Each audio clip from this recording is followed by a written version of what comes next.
di zaman Umar bin Khattab ada perayaan namanya memperingati pertempuran Yamamah. Jadi Umar bin Khattab selalu mengatakan apabila masuk hari Yamamah tercium olehku wangi abangku ini.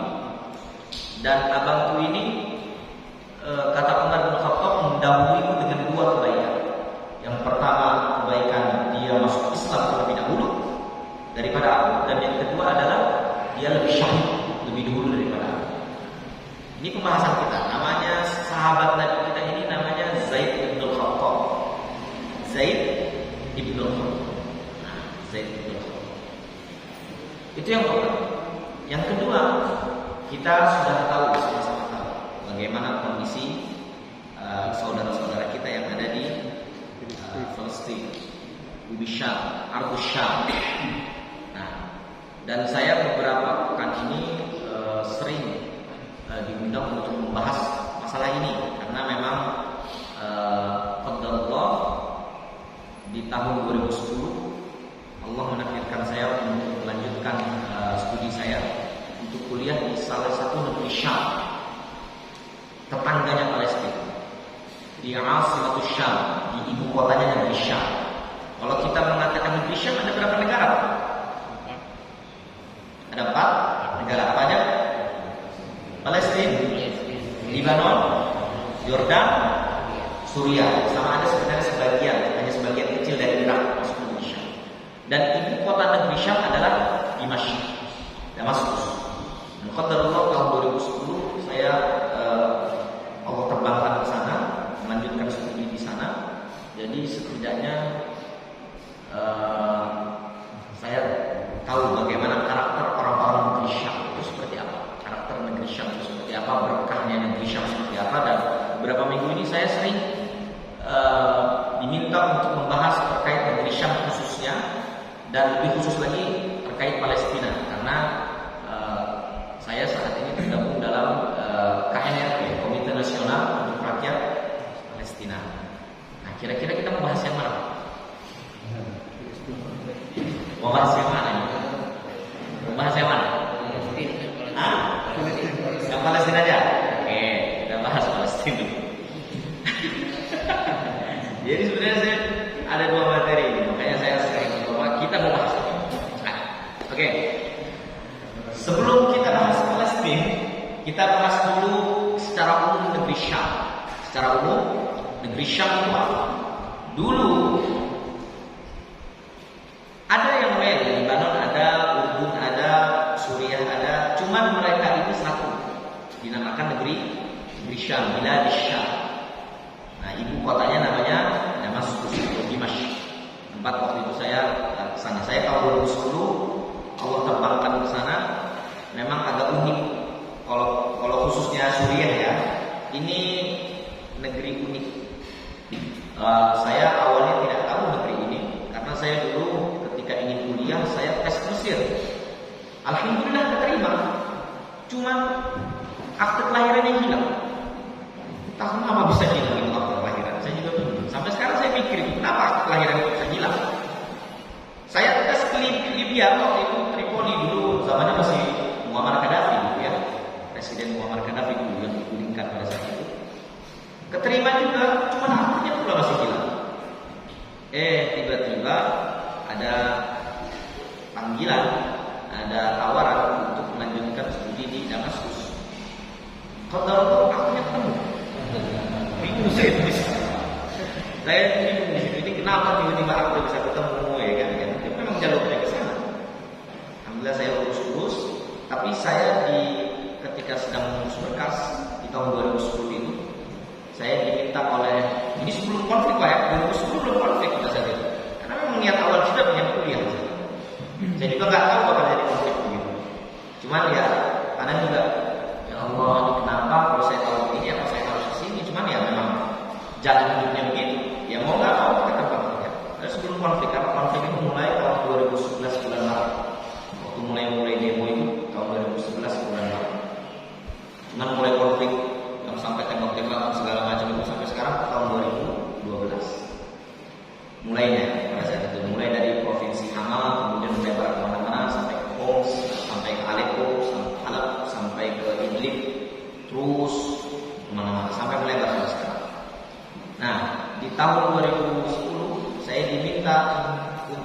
menyelesaikan berkas. Akhirnya saya menyelesaikan berkas dan saya berangkat ke Syam, ke Damaskus itu di bulan Ramadan. Di bulan Ramadan saya berangkat ke sana. Jujur saja Pak, saya itu masuk musim panas. Bulan Ramadan itu musim panas. Secara iklim di sana, iklim di mana? Di Suriah atau di negeri Syam pada umumnya, kalau masuk musim panas itu panasnya nggak main-main. Bisa sampai menginjak 40 derajat Celcius panasnya itu. Dan itu panasnya bukan main. Saya sendiri, waduh, bingung saya ngerasa orang demamnya 39,9 aja panasnya udah kayak gini Pak. Udah menggigil kita. Kan kalau ada yang demam kan sampai ada yang 39,8, 39,7 aja panas udah begitu. Dan waktu masuk bulan Ramadan, saya nggak tahan itu. Batal saya 4 hari. Nggak kuat saya. Hampir mau pingsan pada saat itu. Karena di cuaca kita mana sampai segitu kan. Sepanas-panasnya Jakarta kayaknya nggak nyampe segitu. Saya nggak tahan pada saat itu, saya sampai batal 4 hari. Tapi sudah saya kotor alhamdulillah. Sudah saya kotor alhamdulillah. Nah, karena mulai kebiasaan, karena ketika masuk musim panas itu kita buka puasanya itu jam setengah 8 malam. Maghrib setengah 8. Baru selesai Isya jam 9. Selesai tarawih jam setengah 12. Setengah 4 udah subuh lagi. Nah itulah musim panas lagi. Pening saya Pak. Coba Bapak pergi ke mana? Daerah-daerah Arabnya memang begitu kondisinya. Sampai sepanas itu. Dan lumayan lama puasanya. Enaknya musim dingin, udahnya dingin, ya kan?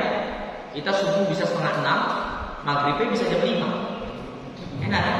Nah, enak tuh kalau masuk musim dingin. Cuman kayak enaknya kalau musim panas, panas itu subhanallah.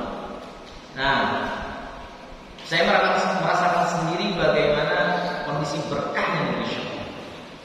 Saya betul-betul merasakan berkahnya negeri Syam. Ulama-ulamanya bagaimana? Saya belajar di sana dengan Syekh Wahbah Az-Zuhaili, pengarang kitab Fiqh Syafi'i wa Adillatuh.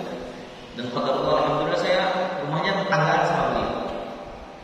Syekh Wahbah Az-Zuhaili, Syekh Muhammad Sa'id Ramadan Al-Mufti.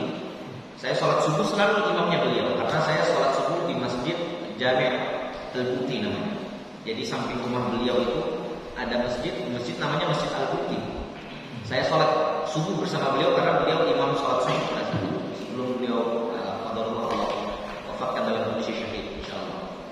Dan ada juga di sana ulama besar ahli hadis namanya Syekh Nuruddin Al-Aidar. Syekh Nuruddin Al-Aidar ini adalah muhaddits. Beliau seorang muhaddits alumni Al-Azhar.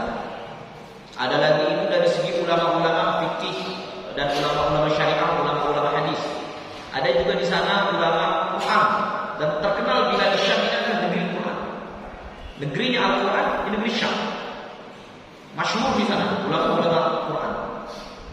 Dan saya belajar keikhlasan sama ulama-ulama di sana. Saya belajar Al-Quran dengan salah seorang ulama besar negeri Syam bernama Syekh Dr. Samir An-Nas. Beliau ini hafal Al-Quran 10 qiraat. 10 qiraat beliau hafal.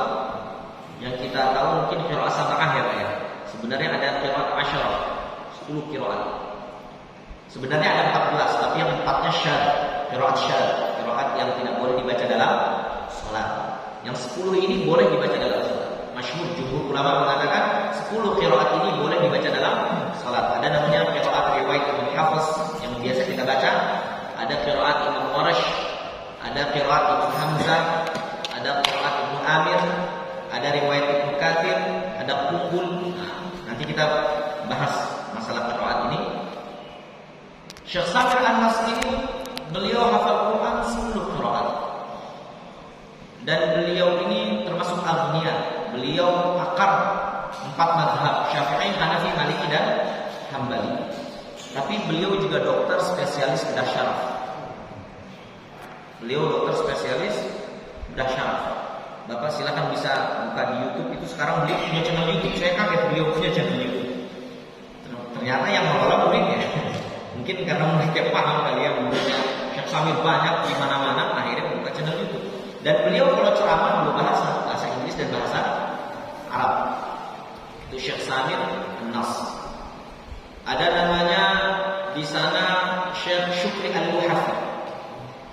Syekh Syukri Al-Muhafi ini adalah seorang ulama besar. Beliau ulama adib, ulama ahli bahasa. Beliau khotnya bagus. Dan beliau ini termasuk ulama yang kalau para ulama menggambarkan sosok beliau ini seperti Abu Dzar Al-Ghifari-nya Abdul Asal atau para ulama. Imam Ghazali, Imam Abu Dzar Al-Ghifari-nya Abdul ini. Karena zuhudnya beliau. Saking zuhudnya beliau, dan beliau juga termasuk ulama qiraat. Ulama 10 qiraat, dia hafal Quran 10 qiraat. Dan termasuk syuyukhul qurra terbesar, 7 syuyukhul qurra terbesar di bilad Syam, di negeri Syam. Dan awalnya saya bingung. Orang Arab itu dulu kan Rasulullah diutus ke bangsa Arab, benar ya? Kenapa bangsa Arab? Karena bangsa-bangsa yang lain itu mereka rata-rata terjerumus ke dalam kemaksiatan atau ke dalam jurang penistaan dengan kemaksiatan itu bukan karena kebodohan. Mereka pintar. Bangsa Romawi, bangsa Persia itu kan pintar semua. Tapi mereka terjerumus ke dalam kemaksiatan. Contoh misalnya, ada seorang raja Romawi namanya Heraklius. Dia cerdas. Ketika terdengar kabar bahwa Nabi SAW diutus, dipanggil Abu Sufyan, orang yang derajatnya paling dekat dengan Rasulullah. Ketika ditanya, kamu jangan bohong ya, saya mau tanya sama kamu kenal sama orang yang Nabi itu? Ya, saya kenal. Dia dari kalangan mana? Dari kalangan bangsawan atau bukan? Bukan, dia bukan dari kalangan bangsawan. Terus dia ini yang masuk Islam rata-rata itu orang kaya, orang miskin rata-rata. Terus ditanya beberapa pertanyaan sampai akhirnya dia pastikan dengan pertanyaan-pertanyaan itu, dia katakan, kalau seandainya apa yang kamu katakan itu benar, saya pun meyakini kalau orang ini adalah nabi. Cuman yang jadi masalah, saya raja. Masa iya saya datang ke dia gitu kan? Saya kan raja. Jadi karena kebodohan, bukan karena kebodohan. Nah, Rasul diutus ke Jazirah Arab, ke bangsa Arab, karena orang Arab melakukan kemaksiatan atas landasan kebodohan, bodoh. Makanya dinamakan zaman jahiliyah. Dan saya lihat betul itu orang Arab jahilnya kayak apa. Lihat saya orang jahilnya kayak apa. Jahilnya kayak apa bangsa Arab? Jadi saya lihat, karena di Suriah itu masih ada Arab jahilnya masih ada. Contoh waktu tahun 2012 di bulan Ramadan, saya masih ingat di 27 Ramadan. Kita sedang iktikaf di masjid namanya Jami' Rifai. Memang mencekam sebenarnya, cuman mencekam ini ketika kita keluar dari masjid itu kita ketawa-ketawa. Ya karena melihat kejahilan orang Arab. Ketika kita sedang iktikaf di masjid Jami' Rifai namanya, ketika itu sudah mulai banyak demo. Nah, di dalam masjid orang pada demo. Orang pada qiyamul lail, salat tahajud, ya kan?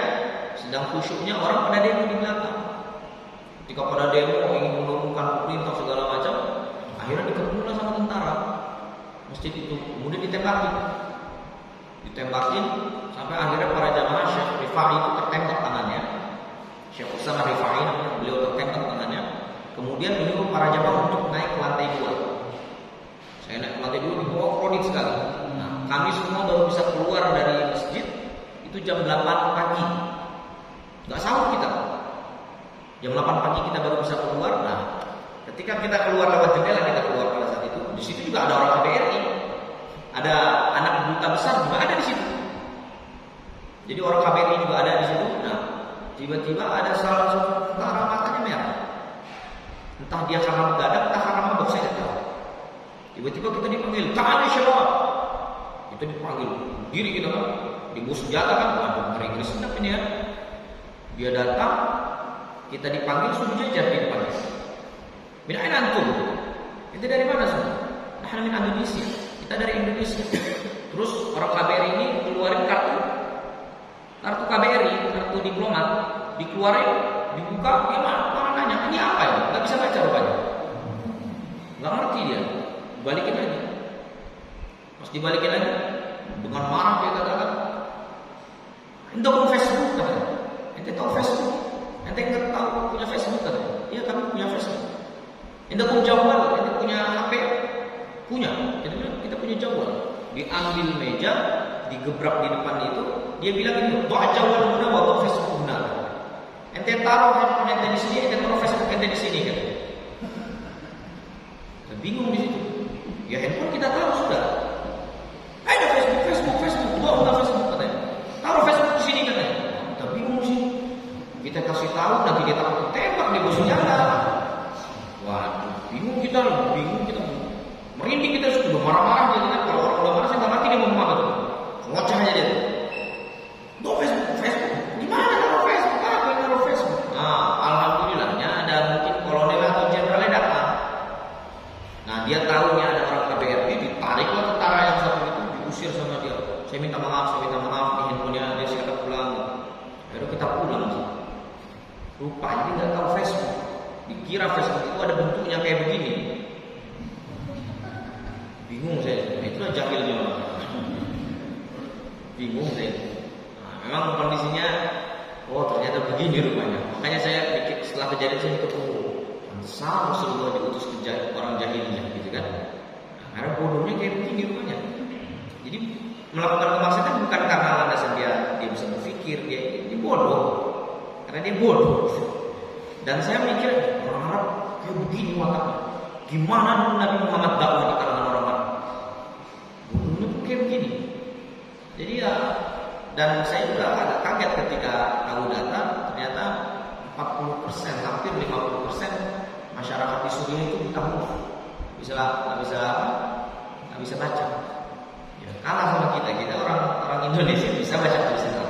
Dan makanya sampai kondisi seperti itu, saya pernah diminta oleh Syekh Samir untuk ngajarin orang Arab baca Quran. Saya bingung sih. Ngajarin orang Arab baca Quran. Iya, ini bahasa dia. Dia nggak bisa baca Quran. Rupanya memang betul nggak bisa baca. Iya dia ngomongnya Arab, dia bisa ngomong Arab. Cuman ketika baca Quran, entah memilih aja bacanya. Nggak ada tajwidnya, makhrajul hurufnya masih campur bahasa Amiyah, bahasa apa, slang lah bahasa kita. Nah itu negeri Syam secara umum. Dan itu berkah sekali, apalagi masuk bulan Ramadan, berkah sekali. Saya baru melihat ketika di Syam itu ada orang ngantri buat ngasih uang. Kalau di sini rata-rata orang ngantri buat dapat uang. Di sana ketika masuk bulan Ramadan orang ngantri untuk ngasih uang. Saya subuh-subuh itu saya awalnya tahun 2011 itu awal datang memang saya kan bulan Ramadan. Saya agak kaget itu ketika saya sholat subuh, saya duduk ngelihat muka saya orang asing, tiba-tiba orang datang saya masih duit. Terus yang lain berjajar di belakang. Dikasih duit berjajar. Bingung sih, kok begini jadinya? Orang di Indonesia ngantri buat dapat uang, ini kebalik orang mau ngasih uang ngantri. Kok sampai begini? Namanya tauzi', kalau bahasa istilah kita, istilah mahasiswa itu tauzi' namanya. Jadi akhirnya ketika bulan Ramadan dulu 2010 itu ada terkenal sinetron namanya PPT, para pencari Tuhan.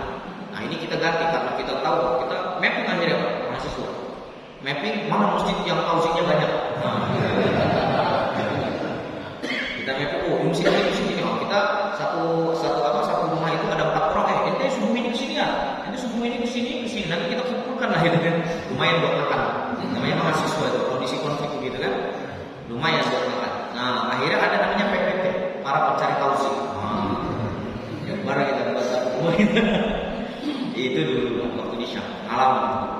Jadi ini di sini masjidnya bagus nih. Pendapat tauzi' kita banyak di sini. Sama masjid ini sama masjid ini. Itu subhanallah, berkah sekali Pak. Indonesia itu berkah sekali. Itu kita dari Ramadan itu aja, itu kita dapat uang tauzi' ketika kita kumpulkan, kita bisa hidup sampai 5 bulan. Dari uang itu aja. Kita bisa hidup sampai 5 bulan. Ini subhanallah, yang berkah lah Indonesia itu. Saya rasakan sendiri betapa berkahnya Indonesia. Itu Syam secara umum. Rata-rata wataknya seperti itu. Dan Syam ini mukanya Pak, kayak orang Eropa. Aslinya orang Arab itu Yaman. Aslinya orang Arab Yaman. Darah asli orang Arab itu Yaman. Ketika sudah keluar dari Yaman menyebar kemana-mana, itu sudah campuran. Jadi negeri Arab yang asli memang betul-betul Arab asli itu Yaman sebenarnya. Karena Yaman ini Abul Arab siapa? Bapaknya orang Arab siapa? Nabi Ismail, anak dari Nabi Ibrahim. Nabi Ibrahim punya 2 istri. Yang pertama Sayyidatuna Sarah, yang kedua Sayyidatuna Hajar. Dan Sayyidatuna Hajar ini adalah mantan budak yang diberikan oleh Raja Fir'aun. Ini bukan Fir'aunnya Nabi Musa ya Pak. Fir'aun itu gelar buat Raja Mesir namanya Fir'aun. Semua Raja Mesir Fir'aun namanya. Tapi ada yang Fir'aun Ramses berapa kayak gitu. Nah ini dihadiahkan oleh Raja Fir'aun kepada Nabi Ibrahim. Kemudian dibebaskan, kemudian dinikahkan. Dan Siti Hajar ini berkulit hitam. Kulitnya hitam, beda dengan Siti Sayyidatuna Sarah. Sarah ini kulitnya putih. Nah dari Sayyidatuna Sarah lahirlah Nabi Ishak. Dan Nabi Ishak ini cucu-cucunya terus ke bawah, akhirnya ada namanya bangsa Yahudi, Israel. Nah dari Sayyidatuna Hajar berkulit hitam ini lahirlah Nabi Ismail, terus ke bawah sampailah akhirnya ke bangsa Arab. Sebenarnya bangsa Yahudi dan bangsa Arab atau Israel dengan Arab ini ya memang satu bapak ya. Dari Nabi Ibrahim. Nah, Bapak lihat orang-orang Yaman itu rata-rata kulitnya sawo-sawo matang gitu. Agak-agak hitam-hitaman. Pernah lihat nggak Pak? Ada yang pernah ke Yaman? Nah, coba lihat mukanya agak-agak sawo matang, agak hitam-hitaman sedikit. Hampir sama kayak Indonesia, agak kehitam-hitaman sedikit. Nah, cuman kalau bangsa Suni Arab tapi putih, kayak Eropa mukanya. Nah, karena sudah tercampur darah Arab dengan orang Romawi. Karena dulu Syam itu adalah jajahan Romawi. Heraklius ya di situ, pusat pemerintahannya di Syam. Nah, menikahlah orang Arab dengan orang Romawi. Akhirnya jadi orang Syam mukanya kayak boneka. Nah, makanya sampai para penyair Arab itu mengatakan kalau belum nikah dengan orang Syam belum merasakan bidadari dunia. Orang itu cantik mukanya. Alhamdulillah selera saya masih orang Indonesia. Saya nggak nikah sama orang Arab. Alhamdulillah. Kemudian geser sedikit ke mana? Ke Mesir. Di Mesir itu dulu orang Persia di sana banyak. Orang Persia dikenal orang Arab dengan orang Persia. Makanya wajahnya juga agak-agak sawo-sawo matang gitu kan. Seperti orang Persia. Tapi aslinya orang Arab adalah Yaman. Nah, itu Syam. Dan di Syam itu ibu kotanya Damaskus dan ada namanya Baitul Maqdis. Baitul Maqdis. Masjid atau biasa kita sebut dengan nama Masjidil Aqsa. Dan Masjidil Aqsa ini bukan masjid ya, komplek Masjidil Aqsa. Luas komplek Masjidil Aqsa dan di dalamnya ada dua masjid. Yang pertama biasa kita sebut dengan Masjid Qubbatus Sukhra atau masjid yang kubahnya merah. Ada namanya Masjid Al-Qibli yang kubahnya agak hijau-hijauan, hitam hijau-hijauan. Nah, jadi banyak orang berdebat, Masjidil Aqsa itu yang ini, bukan yang ini. Bukan, Masjidil Aqsa itu kompleks semua. Itu Masjidil Aqsa semua. Banyak orang berdebatnya enggak, Masjidil Aqsa itu yang ini, bukan yang merah, bukan yang emas, yang emas itu Qubbatus Sukhra. Bukan, Masjidil Aqsa yang komplek itulah. Komplek itu namanya Masjidil Aqsa. Kan banyak orang salah paham di situ. Orang debat di situ, ini pengalihan isu. Nah, ini orang nggak paham ini. Ini orang nggak paham. Masjidil Aqsa ya komplek itu namanya Masjidil Aqsa. Di dalamnya ada dua masjid yang terbesar, ya kan? Masjid Qubbatus Sukhra sama Masjid Al-Qibli. Begitu. Nah, dan ini berkah. Masjidil Aqsa ini Baitul Maqdis adalah pusatnya pada mahsyar. Ketika nanti Allah hancurkan bumi ini, Allah hidupkan lagi, Allah buatkan lagi bumi yang baru, dan pusatnya pada mahsyar itu adanya di Masjidil Aqsa, Baitul Maqdis. Dan ini berkah. Sebagaimana Allah menyatakan dalam surah Al-Isra ayat pertama, Subhanalladzi asra bi'abdihi lailan minal masjidil haram ilal masjidil aqsa alladzi barakna hawlahu. Yang diberkahi sekitarnya, sekeliling Masjidil Aqsa itu berkah sekali. Makanya ini Masjidil Aqsa ini perlu dipertahankan. Karena Masjidil Aqsa ini tanah haram ketiga bagi umat Islam. Tanah haram ketiga itu adalah Masjidil Aqsa. Banyak orang mengatakan ya banyak tersebarnya itu yang viral itu tanah haram itu hanya Makkah dan Madinah. Bukan. Tambah satu ini ada Masjidil Aqsa. Kenapa? Kalau kita sholat di Masjidil Aqsa, pahalanya sama dengan 200 kali lipat kita sholat di Masjid Al-Ittihad. 200 kali lipat pahalanya. Jadi nggak main-main kalau kita sholat di sana itu. Dan di sana banyak sekali situs sejarah, banyak sekali situs